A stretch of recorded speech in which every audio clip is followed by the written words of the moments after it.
For 4 servings, you'll need 240 ml, 8 fluid ounces of whole milk, 300 ml, 10 fluid ounces of double or whipping cream, 100 grams, 4 ounces of good quality plain chocolate, melted,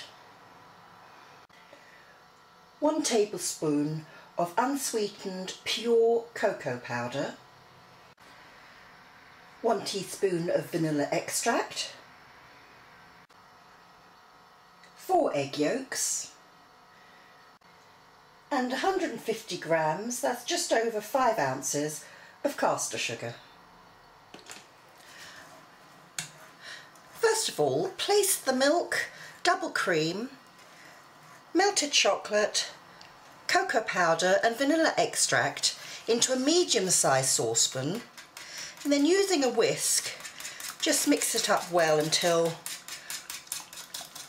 the cocoa powder has dissolved properly, and heat over a medium heat until almost boiling.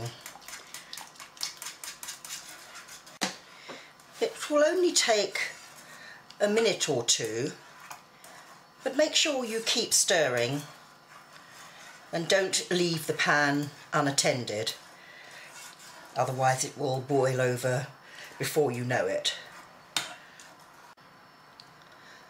So once it's almost coming to boiling point, remove it from the heat and prepare your egg yolks.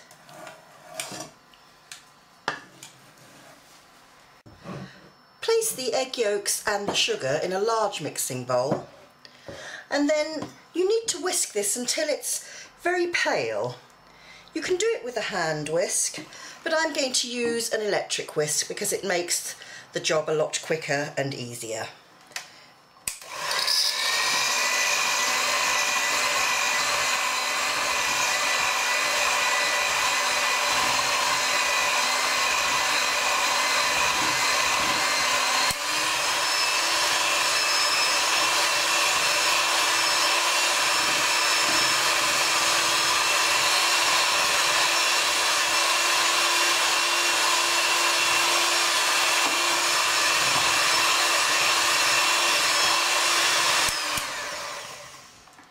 Just clear down the sides of the bowl every once in a while.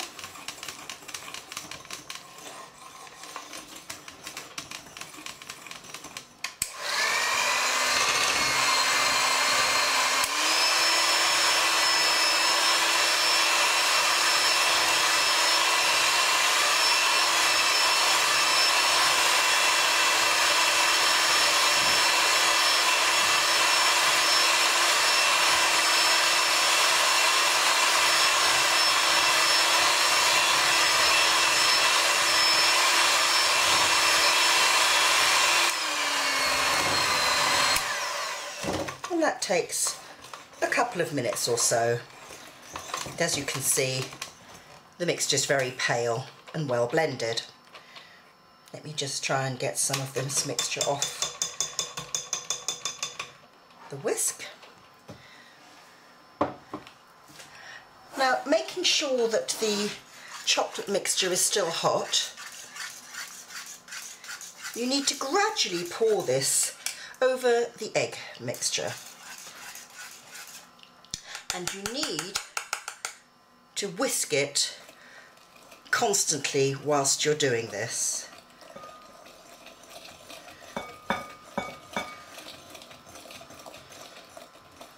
I'm not going to use my electric whisk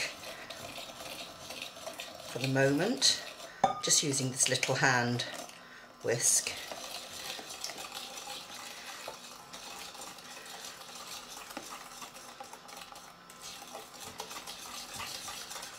And just make sure it's well mixed.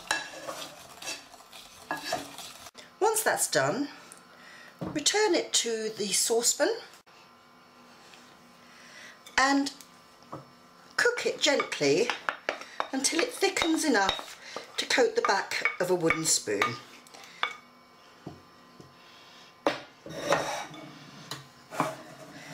Make sure you keep stirring it And whatever you do, don't boil the mixture. If you think it's getting too hot, actually turn the heat off, as it needs to cook very gently.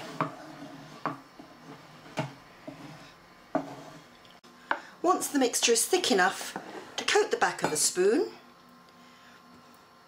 strain it into a jug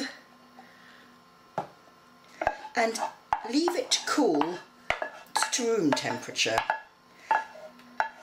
Whatever you do, don't attempt to start placing it in the ice cream maker when it's hot. It must be at room temperature. You can probably speed it up a little by placing the jug in a bowl of iced water and stirring it from time to time if you're in that much of a hurry.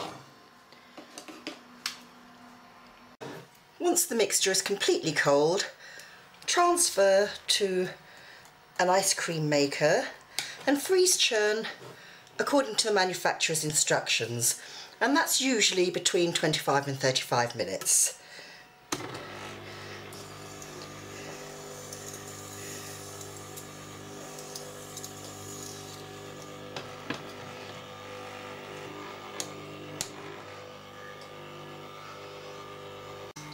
If you don't have an ice cream maker, transfer to a freezer-proof rigid box. Freeze for about 2 hours until the mixture starts to get solid. Then remove from the freezer, give it a really good whisk to break up all the ice crystals, and then place back in the freezer to completely firm up. After the recommended churning time, turn your machine off and transfer the mixture to a rigid freezer-proof box and freeze until you're ready to serve.